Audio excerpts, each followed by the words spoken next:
de nuevo, un día más tenemos la oportunidad de poder compartir juntos la palabra de Dios.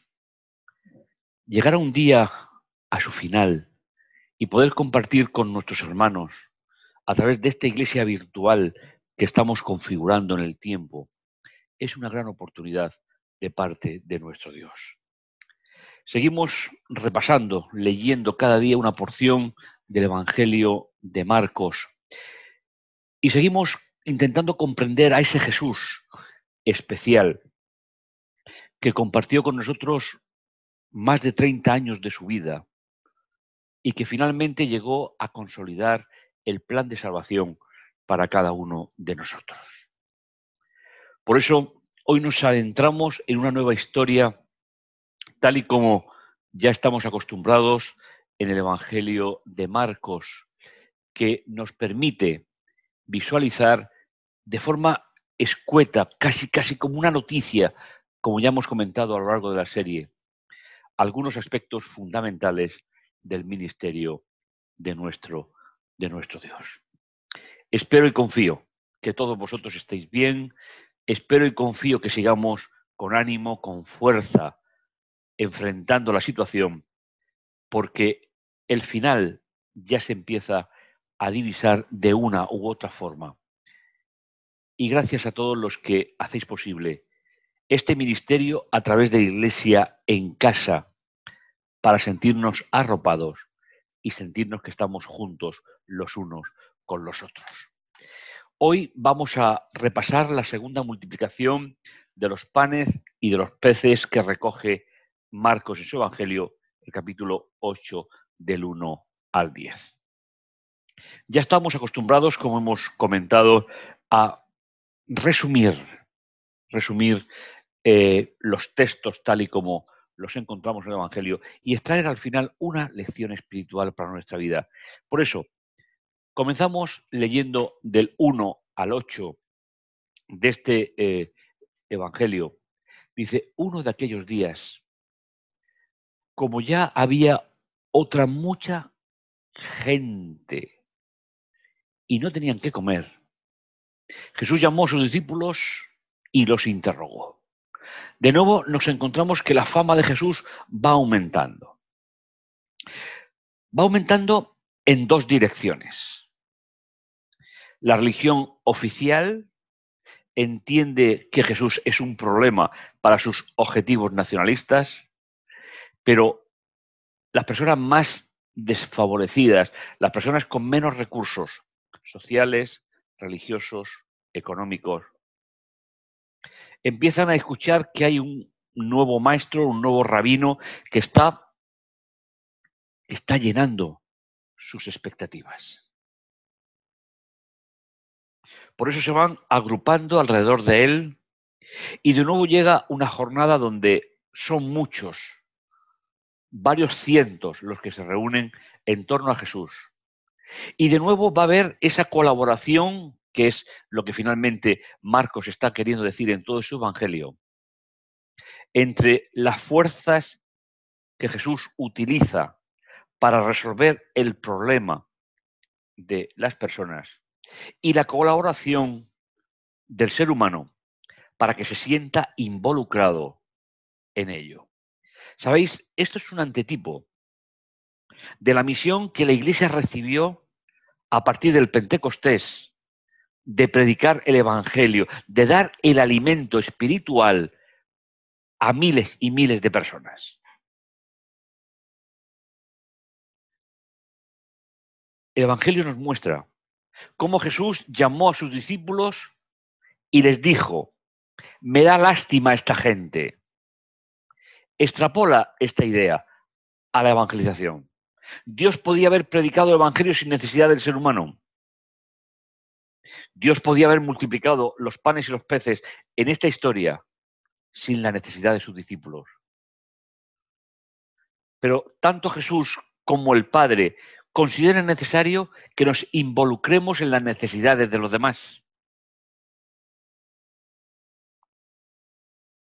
Y al expresar, me da lástima esta gente, es la misma idea que tenemos que sentir los creyentes hacia aquellas personas que todavía no conocen el regalo de salvación que Dios tiene para su vida. Ya llevan 3 días conmigo y no tienen que comer. A mí me llama la atención 3 días siguiendo a Jesús, viendo su obra, escuchando sus testimonios, viendo cómo realizaba esas obras poderosas para sanar, para curar. Y Jesús se compadece de aquellas personas que ya llevaban 3 días caminando con él. Y además dice en el versículo 3, y si los despido a sus casas en ayunas, se van a desmayar por el camino. ¿Veis? Hay una sensibilidad especial de Jesús hacia nosotros. Y esa sensibilidad, mis hermanos, es la que tenemos que ver cada día de nuestra vida para llegar a conocer la envergadura del ministerio de Jesús hacia cada uno de sus seguidores. Dice, algunos, además, vienen de muy lejos. Los discípulos, con su propia lógica, llegan a Jesús y le dicen, ¿y de dónde se puede sacar pan aquí, en un lugar despoblado, para que coman? ¿Sabéis? En este encuentro de Jesús con la multitud, se pone de nuevo énfasis en las diferencias de concepción de los seres humanos y de Dios. Nosotros, por nuestras limitaciones lógicas, solamente vemos lo que disponemos delante nuestra. Este era un lugar deshabitado, lo dice el texto. Y los discípulos, en cierto modo, expresan su visión reducida. Y Jesús inmediatamente pasa a integrarlos por medio de una pregunta. ¿Cuántos panes tienen? Y contestaron, 7. De una multitud tan grande, algunos de ellos habían hecho provisión trayendo en su zurrón, trayendo unos trozos de pan. Jesús mandó que la gente se echara en el suelo. Tomó los 7 panes, dio gracias por ellos, los partió y los fue dando a sus discípulos para que los sirvieran. De nuevo, me gusta resaltar la idea de cómo Jesús involucra a sus discípulos como servidores de la multitud. Esta idea me parece significativa para que los creyentes aceptemos el lugar que Dios nos ha colocado en este mundo. Nuestra misión es compartir el proyecto de Dios con las personas que nos rodean. En este caso son 7 panes. En nuestro caso son todas las verdades bíblicas que nos pueden ayudar a compartir con otros el verdadero alimento espiritual. Les mandó que se echaran en el suelo, tomó los 7 panes, hizo una oración de gratitud y empezó a partir, un gesto muy apreciado en la cultura hebrea. Partir el pan y dárselo a alguien significa compartir propósito, compartir momento particular. Tal vez recordáis un texto que veremos en el Evangelio, Cuando Jesús, estando en el aposento alto la última noche antes de ser crucificado, cogió el pan, lo partió y lo entregó a sus discípulos. Ese gesto que en la parte oriental del planeta es tremendamente importante. Jesús ahora lo hace no con un significado espiritual como lo hizo en la Santa Cena, sino que lo hace con un significado particular: saciar el hambre física de los que llevan 3 días caminando con él. Ellos le sirvieron a la gente y tenían además unos cuantos peces. Los bendijo y mandó que también le sirvieran. Y la gente comió hasta quedar satisfecha. ¿Sabéis? Dios, espiritualmente hablando, no hace las cosas a medias. Cuando le llevamos el mensaje de salvación a una persona y esa persona lo recibe, quedará saciado espiritualmente hasta la venida de Jesús.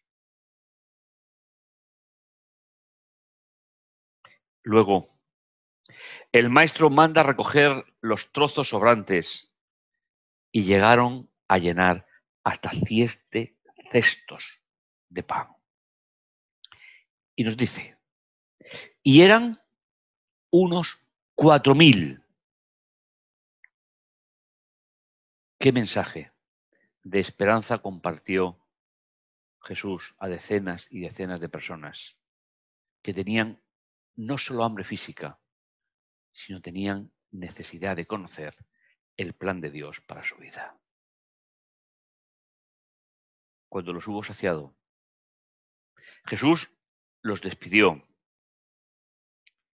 y luego, como nos dice el versículo 10, se embarcó con sus discípulos y llegó a otra región de Magadán, una región donde también Jesús desarrolló parte de su ministerio. Yo quiero darle gracias a Dios de nuevo hoy por disponer de estos ejemplos bíblicos que, en primer lugar, enfatizan el cuidado de Dios por el hombre. Enfatizan esa capacidad que Dios tiene de llegar a nuestra vida, a nuestra esperanza. Por eso, en este momento, me gustaría unirme a tus oraciones. El Señor sabe todo lo que necesitamos. Por eso, cuando oramos, la oración no es para que Dios sepa lo que yo necesito, sino para que yo me proponga ser un colaborador de Dios en mi vida. Es abrir nuestra vida y nuestra mente a la esperanza, a la ilusión de vivir junto a Dios una experiencia de fe. Cuando ores, recuerda, estás orando a Dios como si fuese un amigo. Y recuerda que Dios sabe todo, todo lo que tú le vas a decir. Pero eres tú mismo, tú misma, la que necesita, hablando con Dios, exponer tus necesidades. Oremos. Bendito y bondadoso Dios que estás en los cielos, te agradecemos, Señor, tu amor, tu misericordia.